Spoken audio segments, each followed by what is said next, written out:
Assalamualaikum warahmatullahi wabarakatuh.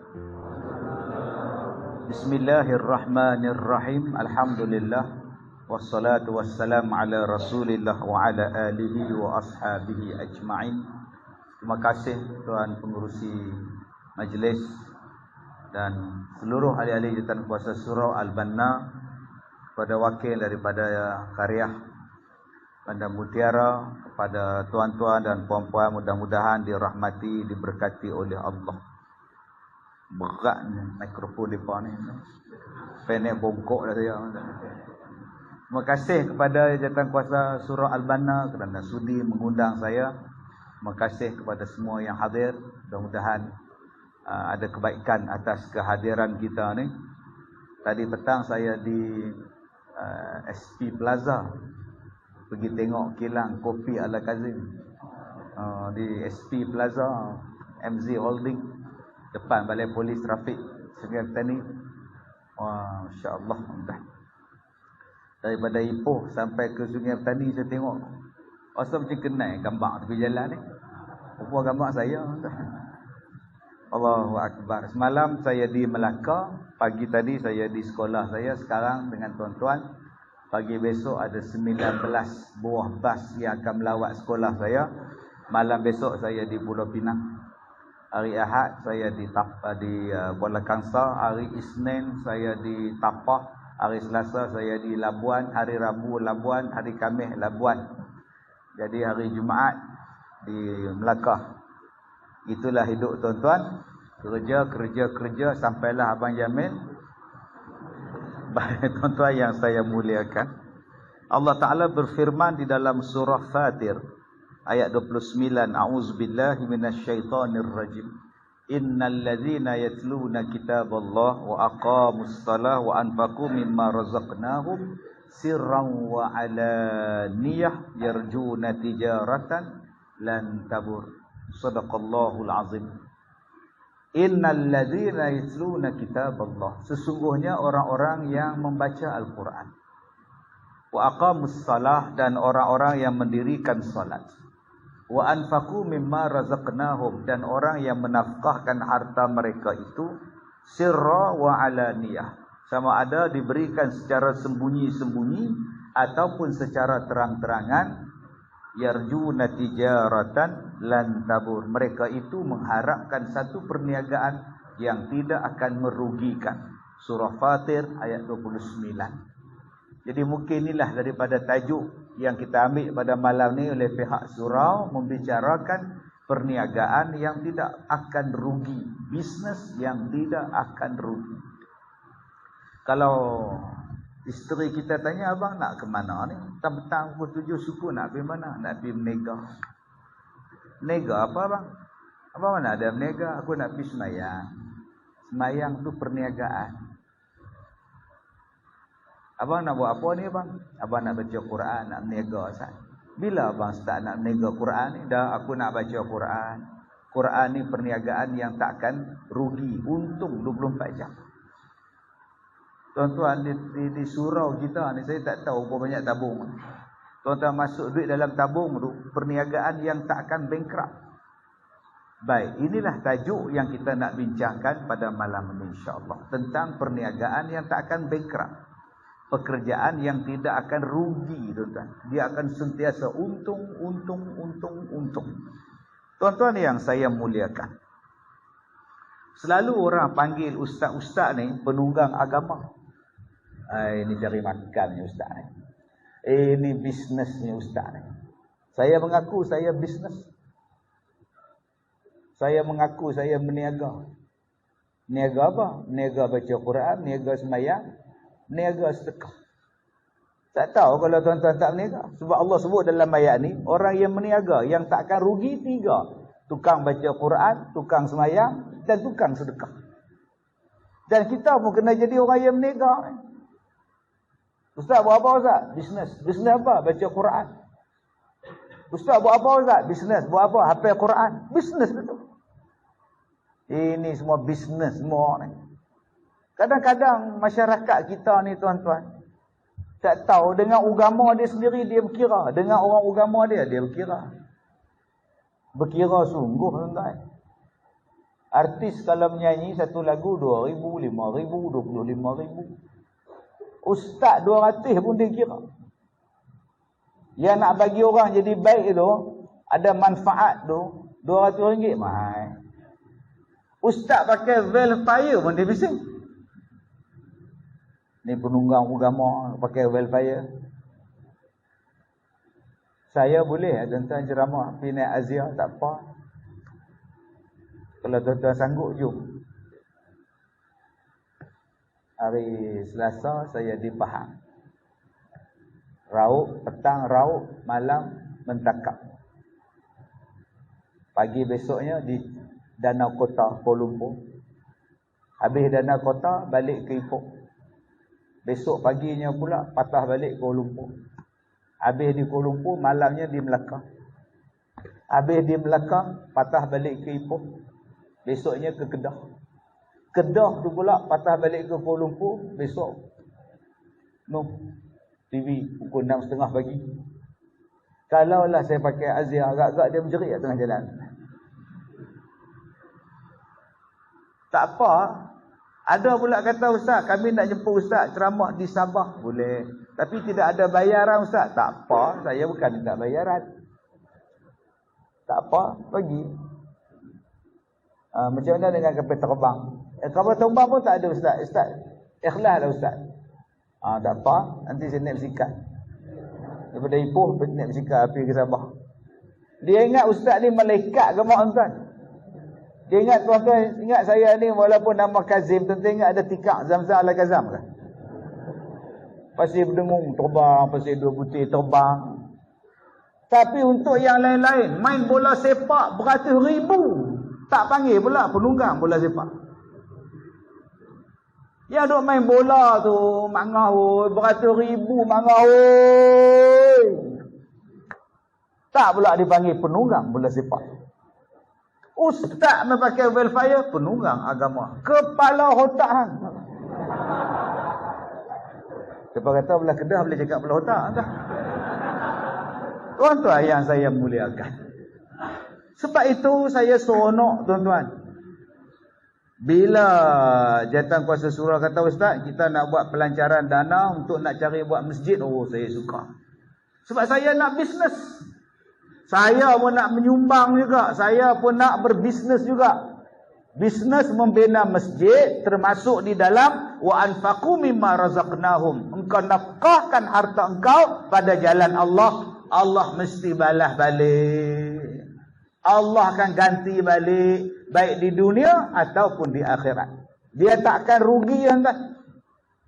Seronok ni. Pasal apa? Nak buat masjid pula. Allah, masjid tu pula tempat orang sembahyang dalam dia. Bisnes yang takkan rugi. Tengok-tengok nanti ada pula orang baca Quran. Depannya pula ada mahat tafiz. Budak-budak duk hafal Quran siang malam dalam masjid. Lagi sekali, bisnes yang takkan rugi, membaca Al-Quran, ada dalam program yang kita nak buat, yang akan terlaksana bila masjid kita siap. Di situ ada orang baca Quran, di situ pula kita adanya sembahyang berjamaah, di situnya pula adanya orang-orang yang menginfakkan. Alangkah untungnya kita tuan-tuan. Baik, yang pertama, apakah bisnes yang takkan rugi? Pertama, yatluna kitaballah, orang yang mentilawah Al-Quran. Kita sebut tilawah, di sini dia sebut yatluna, orang yang membaca Al-Quran. Dapat pahala. Quran ni kat Lihawai, tengok saja pahala. Tu yang ramai tu tengok. Mamat tak baca Mamat, tengok pun pahala cukup lah. Baca, tengok saya sudah. Tu Mamat baca apa? Facebook. Okey. Kita ni kalau selok Quran, selok baca-baca, selok pahala. Selok TikTok belum tentu. Oh, selok TikTok, swipe TikTok belum tentu lagi. Okey. Akak-akak, bila suami kita main TikTok, pastikan duduk sebelah. InsyaAllah baik suami kita. Panjang tengkok duk tengok. Abang tengok apa? ceramah Ustaz Wadi. Apa? Baik. Habis Ustaz Wadi, siapa tu bang? Ustaz Kazim. Tengah duk tengok tu keluar pula gambar perempuan lagu mana tu duk gedik. Laki ni isteri ada kat sebelah. Astagfirullahalazim, budak-budak. Nampak tak? Dia tak tengoklah benda-benda tak elok. Bila isteri pergi baca ayat di dapur tu, dia cari balik. Mana pergi tu? Yang tu tak ada pahala tak? Jom kita baca Quran sebelum tidur, semuka bangkit tidur semuka. Tadi sembahyang Jumaat daripada duduk lepak saja sementara nak masuk waktu baca Quran. Baca Quran hari ni bukan setakat dekat mushaf, dalam handphone kita ada Quran, bacalah. Ni sayang imam baca khutbah, dia main handphone. Imam duk khutbah tu dia duk WhatsApp tok. Sebab tu tuan-tuan, tu imam tu disuruh pegang tongkat waktu khutbah. Ada kepala-kepala tu balik dengan tongkat tu, masuk mahkamah pula. Tuan-tuan, sebab apa imam bila dia baca khutbah disunatkan pakai tongkat? Supaya membezakan antara ceramah dan khutbah. Kalau ceramah tuan-tuan yang saya itu ceramah. Maka nak sebut khutbah, dia melelok, baca lelok, bagi pegang tongkat. Supaya tangan tu tak macam itu. Itu hikmah pegang tongkat bila kita membaca khutbah. Kalau imam yang baca khutbah tu pun kena jaga adab.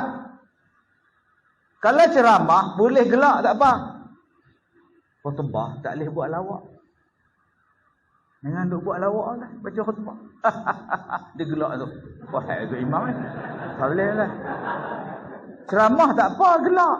Khutbah tak. Kalau imam kena jaga adab, tangan merawang macam ni pun tak boleh. Bayangkan tuan-tuan, makmum di bawah. Imam yang ada power kuasa bercakap pun tak boleh buat sewenang-wenang, makmum lagi lah. Kapek tuan-tuan ni tebal. Duk dengar khutbah, jari ni duk lukis-lukis atas kapek. Lukis pada lukis boring waktu imam baca khutbah. Itu pun sia-sia.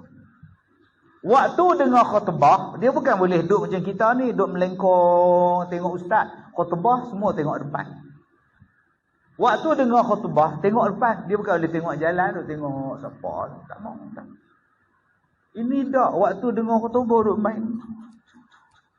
Saya sakit hati. Ada hak berzikir pun ada. Allah. Rasa nak siku. Hantar tak? Tak ada apa-apa. Baca khutbah ni, kalau kita dengar khutbah budak bising, kita cakap, itu pun sia-sia. Bayangkan tuan-tuan, kita suruh budak-budak diam. Pun tak boleh tuan-tuan. Ni duk main apa ni? Sebab tu kalau saya baca khutbah, saya tengok ada orang yang main handphone, saya cakap, tutup handphone, tumpukan pada khutbah. Tolong ya. Kalau hak tidur pun saya tegur. Pak Mat, khutbah ni jangan tidur. Tolong kejut saat dia. Orang sebelah pun siku dah. Pak Mat ni minggu depan sama ada tak main langsung atau tak tidur langsung. Tu je tuan. Dua ya, tak tidur atau tak main. Tuan-tuan yang saya muliakan. Yang pertama, bisnes yang sangat untung ialah membaca Al-Quran. Subhanallah. Orang tanya saya, Ustaz lulusan mana? Saya kata tak lulus apa. Mana ada lulus apa? Mahat tahfiz. Kelulusan saya mahat tahfiz Al-Quran. Ngaji sekolah Arab, lepas tu masuk mahat tahfiz. Ustaz mengajak tahun bila? 1990. Mana? 33 tahun. Tua Ustaz tu. Tadi ada abang tu ambil gambar dia daripada Sik. Dia ambil gambar saya kat tepi tu. Dia kata dulu duk jumpa Ustaz pakai serban. Oh itu lama punya zaman dia kata. Lah serban tak ada, semua songkok semua. Lama dah tuan-tuan. Ada saya ceramah di Al-Ustaz ni, dia kata, "Ustaz, saya ni duduk mengaji dengan Ustaz waktu saya bujang. Lah, anak saya masuk universiti dah. Tuanya saya. Lama sungguh dah. Agak-agak berapa juta orang yang dengar ceramah saya. Agak-agak berapa juta yang dengar ceramah daripada tahun 90 sampai 2023.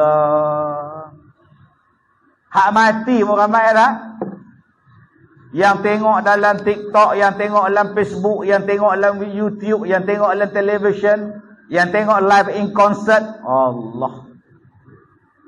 Saya punya Facebook pun tak banyak sangat, followers 1.9 juta. TikTok pun tak ramai, 1.5 juta. Oh, banyak Ustaz, besar kepala Ustaz.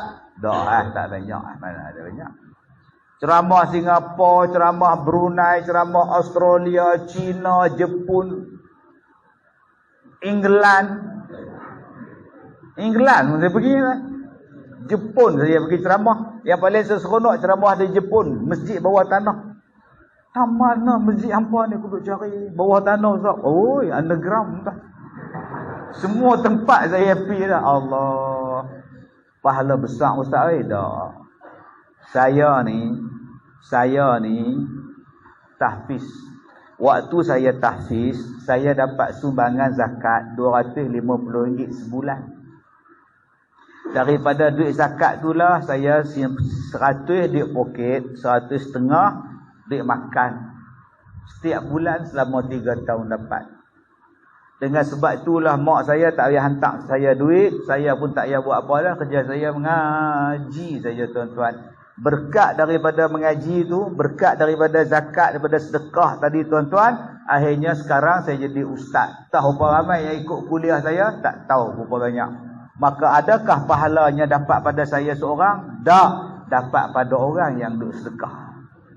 Dapat pada ramai orang yang duk bayar zakat. Zakat dapat kepada yang duk infak. Sedekah dapat pada orang yang bagi sumbangan. Walaupun dia tak ceramah, walaupun dia tak buka sekolah, walaupun dia tak mengajar orang, dia tetap dapat pahala. Inilah dia tuan-tuan, perniagaan yang tak rugi.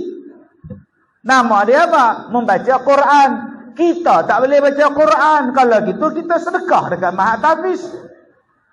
Budak-budak tadi dapat katil, dapat tilam, dapat duit, mereka belajar, akhirnya balik daripada Mesir, jadi guru tahfiz, jadi imam, jadi mufti. Mereka mengajar orang yang hak wakaf, yang sedekah, yang infak tu mudah mati dah, tapi pahala duk mencurah lagi. Dia pun heran, aku ni mai pahala tang mana? Aku bukan baca Quran, aku ni alik bata pun aku tak hafal, tiba-tiba dapat pahala ni apa ni? Sebab waktu dia hidup dulu, dia ada sumbangan untuk orang yang membaca Al-Quran. Inilah bisnes. Bisnes tadi saya pergi melawat MZ Holding.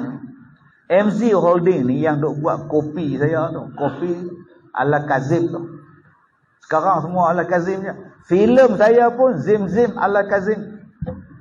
Ni tengah duk dubbing filem tu. Oh susahnya dubbing, ya Allah. Nak kena bagi sama mulut dengan hak kita. Tak kena patah balik, tak kena ulang balik. Nak bagi sama tuan-tuan. Oh, gelak pun kena sama. Kena sama pun gelak.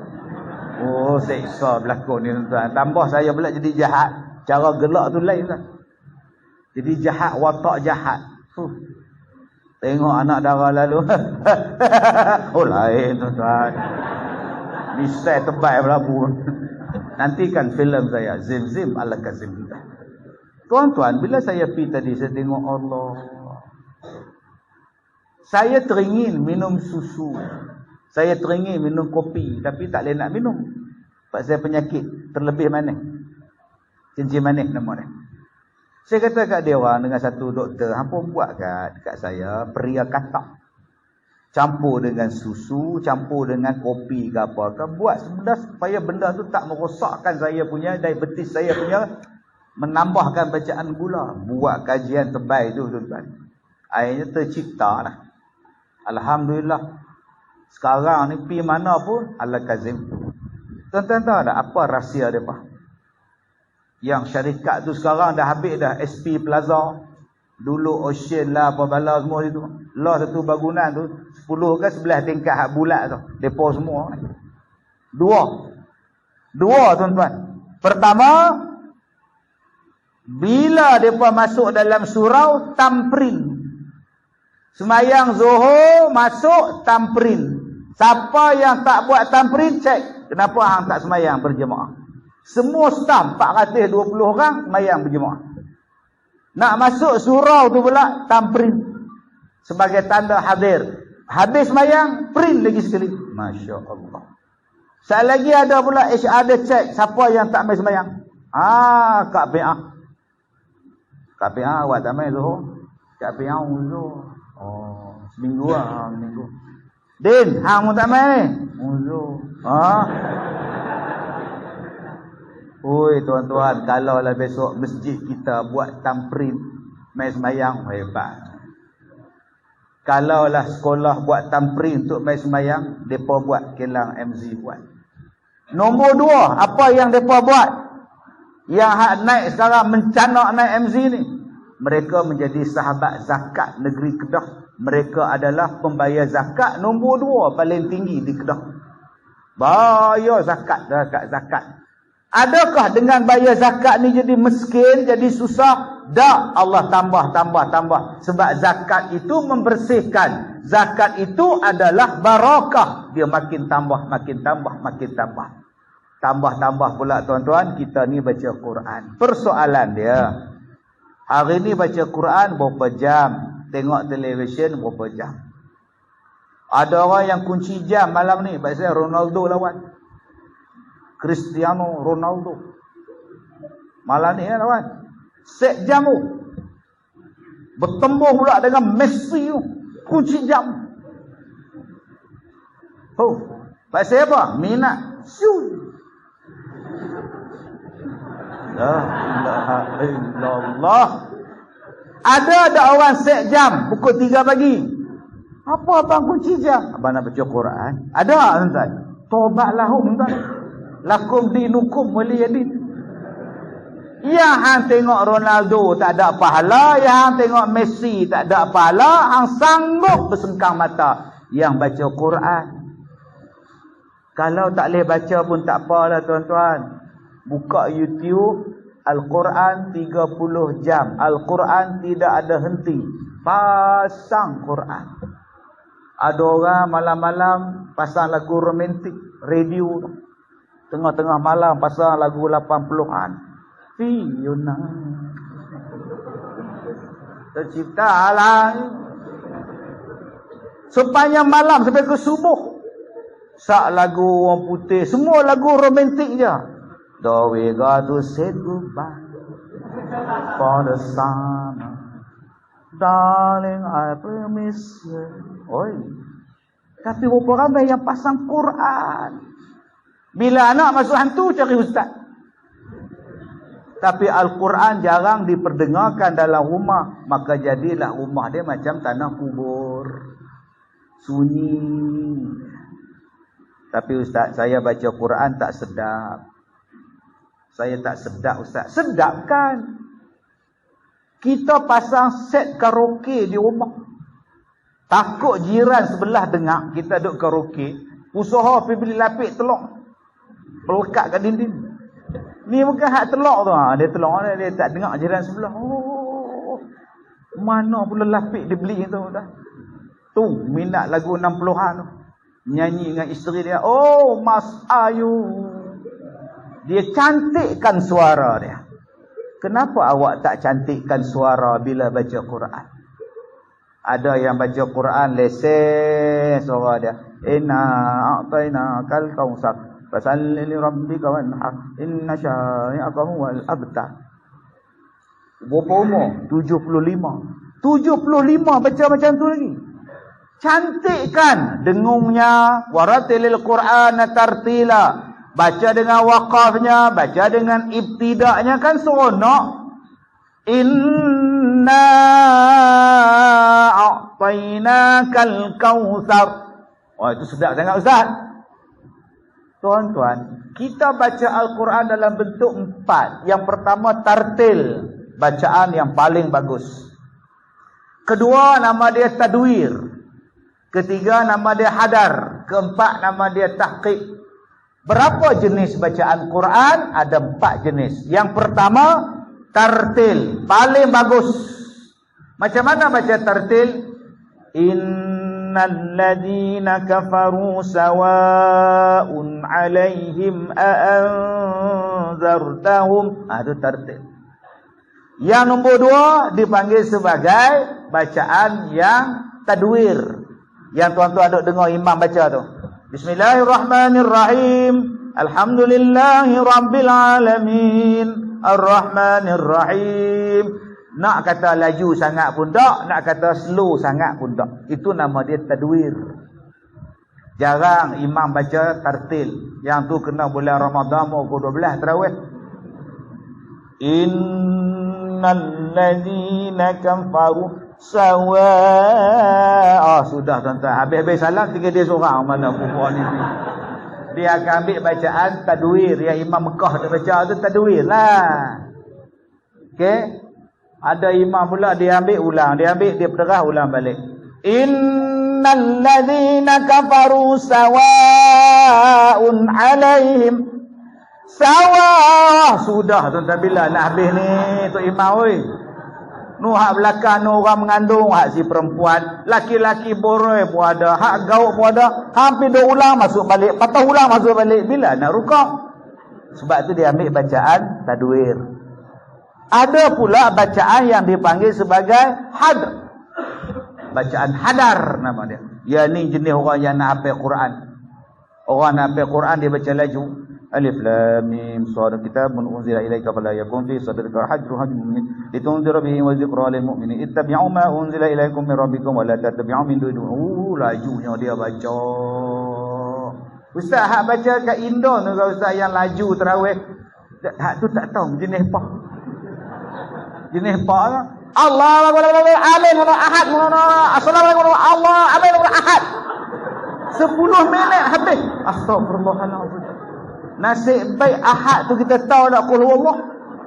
Kalau lah penghujung dia Khamis, surah apa Khamis? Jenuh duk cari. Yang tu tak tahu makna maksud bacaan jenis apa. Hadar bukan macam tu. Hadar walaupun dia laju tapi masih ada tajwid. Yang keempat dipanggil tahqiq. Yang ni paling slow. Untuk kita nak mengajar orang baca Quran. Ara'aital ladzi ni paling slow tuan-tuan kalau jadi imam hak ni kan ketok-ketok ni makmum belakang lah. Slownya dibaca qul ya ayyuhal kafirun lamun. Terpulanglah tuan-tuan nak buat yang mana baca. Tapi yang paling bagus tartil. Yang paling disukai. Sebab apa? Allah sebut dalam Quran, warattilil Qur'ana tartila. Faham maksud dia, tadabburkan ayat dia, hayati bacaan dia, betulkan tajwid dia, sebutan yang betul makhraj. Tuan-tuan, setiap satu huruf satu pahala. Bukan bismillahirrahmanirrahim itu satu pahala. Ba satu pahala. Sin satu pahala. Mim satu pahala. Banyaknya orang yang baca Quran jadi untung. Jom abang-abang kita baca Quran jadi sahabat setia kita. Akak-akak jadi sahabat setia. Duk saja-saja atas kusyen tu baca Quran. Nak tengok Hindustan pun siapa? Dah tahu dah kesudahan dia hero menang. Tengok siapa. Last sekali tu Inspektor Sahab main naik Land Rover. Elok lah tak. Buat apa nak tengok lagi? Cerita P. Ramli. Last sekali Kasih Selamat tu buta. Yang tuan-tuan duk tengok siapa? Nak tengok drama pukul 7. Tak payah tengok lah. Last sekali baik laki bini tu. Laki nama Ryan. Isteri nama Shah. Cuba tengok hero pukul 7 petang. Kalau hero laki-laki, Ryan, Adam, Haikal. Nama sedap-sedap. Padahal sini ni, Bidin, Dolah, Sidik entah. Ada agak-agak hero pukul 7 tu ada nama Sidik tuan-tuan. Tobat lahum tak ada. Bidin lagi tak ada. Ramlah, tobat lahum tak ada. Semua nama Sheila, Abu Syah. Wow, nama padahal nu asal baling. Boh nama Ryan, Haikal, Elengkau. Tuan-tuan yang saya muliakan. Cuma macam mana kita nak galakkan orang membaca Al-Quran? Cuba tuan-tuan tengok dalam bulan Ramadan kita tadarus. Nanti masjid kita, surau kita bulan Ramadan ni buat tim tadarus. Untuk anak-anak muda, tim tadarus. Siapa yang habis 30 juzuk, khatam 10 kali Ramadan, basikal seorang satu. Untuk budak sekolah rendah. Yang sekolah menengah, Y 3 suku. Penuh tuan. Ni setiap tahun yang masuk orang tu, Haji Dola, Haji Mat, Lebay Usuk, Cikgu Rahim, Imam Mahdi, ya depan ni yang masuk tuan. Mati Imam Mahdi, kurang seorang. Orang tak masuk dah. Pasal apa? Cengeng. Dia orang dah lancar, mai hak tak lancar masuk sekali. Nampaklah Nabi ni. Tegok kasar lah tu. Dengung. Dengung. Kena 2 kali tegak, teriak tuan. Malam besok baca kat ujung seorang dia baca gini. Mat, tak masuk tim tadarus, tak bayar. Asal aku baca salah, saya salah aku baca. Baik aku baca seorang betul semua. Elok amat. Elok. Orang tak tegur hang tadarus apa? Tuan-tuan, yang kedua, kita mudahkan membaca Al-Quran. Mudahkan. Dulu nak baca Quran susah. Alif dati a, alif bawah i, alif dapan u, a i u lambatnya. Nak sebut a i u tu lama, pusing berkata. Alif dati a, alif bawah i, alif dapan u, a i u. Kemudian mari kaedah Iqra, tak payah hijau dah. A i u babi bu. Nampak? Tu nama dia Iqra, tak payah hijau dah. Tak payah hijau dah.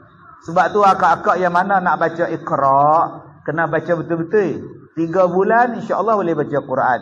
Tapi setengah orang dia baca Iqra, dia baca laju. A i u babi bu ta ti tu, masuk buku 4.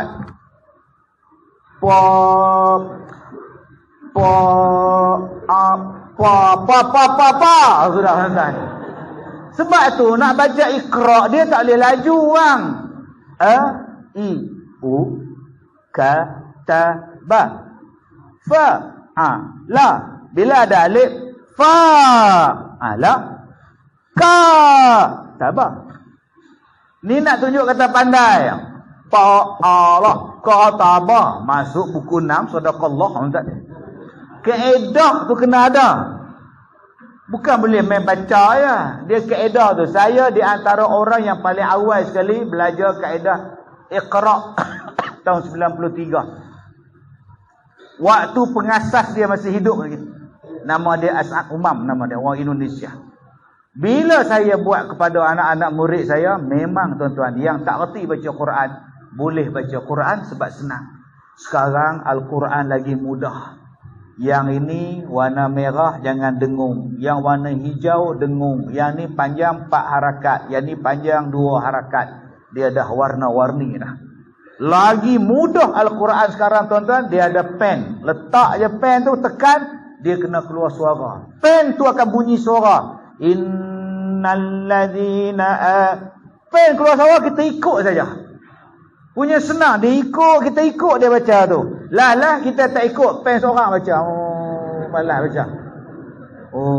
Tuan-tuan yang saya muliakan, kenapa kita tak seronok baca Quran? Sebab kita menggambarkan membaca Quran tu susah.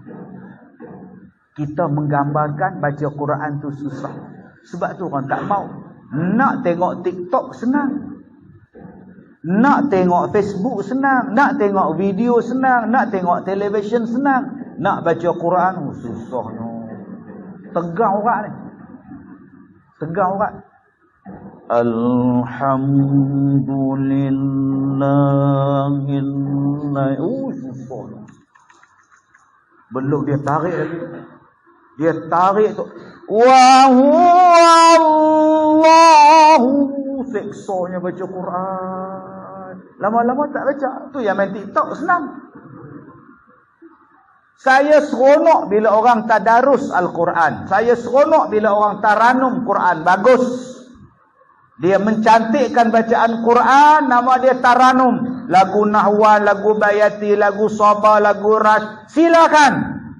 Tetapi janganlah kita mengatakan mesti baca Quran macam itu. Jangan. Lama-lama tiap-tiap tahun muka tu.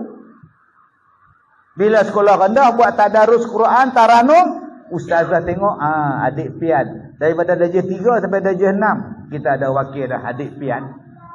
Bila pian tu masuk sekolah menengah, siapa pula wakil sekolah kita duduk cari. Tapi kalau main takraw, ramai. Wakil main zapin, ramai. Wakil tarian zapin, ramai angkat tangan. Pasal apa? Dia ajak tarian ni daripada tadika. Kalau anda gembira tepuk tangan, tadika lagi. Bila budak tu besar, dia menari. Bila budak tu besar tingkatan, dia menari dia gedek. Mak dia susah hati dah ambil budak ni. Ajak dia menari daripada kecil. Bila dia besar, dia menjadi penari. Sebab tak jadi abang jat. Cuba daripada kecil ni dah baca Quran dengan taranum. Tapi bukan semua orang boleh tarik. Okey. Waktu saya duduk mengajar orang tua-tua dulu, asal saya baca uzur. Asal suruh baca uzur. Asal uzur ya. Ya Allah. Kak baca uzur. Opa lihat baca. Opa pun uzur. Astagfirullahalazim. Asal baca Quran je uzur. Lalah saya tulis tulisan Melayu, bacaan Melayu dalam tulisan Jawi. Jangan, jim alif ja, jangan makan mi alif makak nungkan daging. Okey kak, baca dengan bertajwid. Jangan makan daging. Itu dia. Kalau saya kata kat dia, kak baca uzur, aku sepah kau. Yang tu bukan ayat Quran, Jawi yang ditajwidkan. Yang ni mak asli 2 harakat, yang ni ikhfa dengung. Itu kaedah saya dulu nak mengajar orang yang haid yang tak boleh baca Quran, saya tuliskan tajwid dalam bentuk Jawi. Tu yang saya buat lagu tu. Sini rokok dan hil aku nak isam. Bunyi macam Arab. Kalau tak ada rokok dan hil rokok, Suria pun jadilah. Ini boleh wakil Bandar Mutiara. Kepala otak Bandar Mutiara. Tu bukannya Quran, lagu saja. Nak ajar orang berlagu, masuk lagu. Sebab tu cikgu dia kena kreatif. Macam mana nak menjadikan orang supaya minat bacaan Quran. Siapa yang boleh taranum tu, Allah, lah, baguslah. Jadi Johan Qori. Tapi berapa ramai yang boleh tahan nafas? Berapa ramai yang boleh tarik nafas panjang? Jadi saya kata macam ini, untuk menjadikan Al-Quran tu rapat dengan kita. Contohnya majlis malam ni. Sebelum kita memulakan bacaan majlis ceramah sempena Maulidur Rasul, kita menjemput adik Aiman, Sofwan, Aiman, Rahim, Aiman tak kisah untuk membacakan ayat-ayat suci Al-Quran. Oi, 3A datang. Berbaris depan ni pakai baju Melayu. Kawan-kawan dia tengok aja. Baca. Qul huwallahu ahad, Allahus samad. Yang ketiga, lam yalid wa lam yulad wa lam yakul lahu kufuwan ahad. Surah kedua, qul ya macam senang dia baca Quran. Kawan-kawan dia pun tengok, aku pun boleh. Kawan dia pun tengok, minggu depan aku pula baca. Pasal bacaan Quran tu dibaca simple tuan-tuan. Cubalah suruh hak qori tu baca. Budak-budak. Kena ubah tuan-tuan. Al-Quran bukan baca seksa macam tu. Kita tunjukkan bahawa Al-Quran itu dibaca dengan cukup simple. Pakcik, Pak Mat, Pak Leman, Pak Dolah tempe, Pak Mat tempe, bacalah Quran. Kita menjemput 4 orang jemaah kita, Pak Mat tempe, Husin Lempoyang, Sidik Segaraga dan Haji Bakhil untuk membacakan ayat-ayat suci Al-Quran. Dipersilakan Haji Bakhil. Suruh Haji Bakhil baca dulu. Surah apa yang saya nak baca? Lasah sajalah, banyak cakap lah. Dia pun baca tuan-tuan. Bismillahirrahmanirrahim. Inna a'tainakal kautsar. Terjemahan dia Haji Dolah. Fasalli li rabbika wanhar. Terjemahan dia Haji Dolah. Inna syani'aka wal abtar. Sadaqallahul azim. Siksa saya sudah habis, kamu pula, kata dia. Lama-lama orang lain tengok, senang baca Quran. Akhirnya satu kampung boleh baca Quran bila ada program maulid, bila ada ma'al hijrah, sebab Al-Quran itu senang dibaca. Yang kedua, kenapa kita rasa susah nak baca Quran, tak berapa nak minat baca Quran? Sebab kadang-kadang kita tak faham dengan apa yang kita baca. Dia ni baca bab apa? Apa dia baca? Baca ayat dadah-dadah. Dalam Quran ada dadah. Letak dadah apa? Muhammad dadah. Apa dadah? Dia betul hang ni. Dia baca Quran bunyanu. Dalam Quran ada ayat bunyanu. Mana ada tu? Bunyan. Hei. Kal bunyanun. Bukan bunyan. Dia belasah aku suka dia. Pasal dia tak faham. Jom tuan-tuan, kita buat kelas Quran. Bila Ustaz? Bila masjid kita siap nanti, setiap pagi selepas subuh, kita baca Quran, satu baris, satu makna. Satu baris, satu makna. Imam baca, makmum ikut. Lepas imam baca, makmum ikut, ada satu makmum baca terjemahan. Seronok. Pagi-pagi dapat pahala dah baca Quran. Kemudian kita buka pula kelas tadabbur Al-Quran.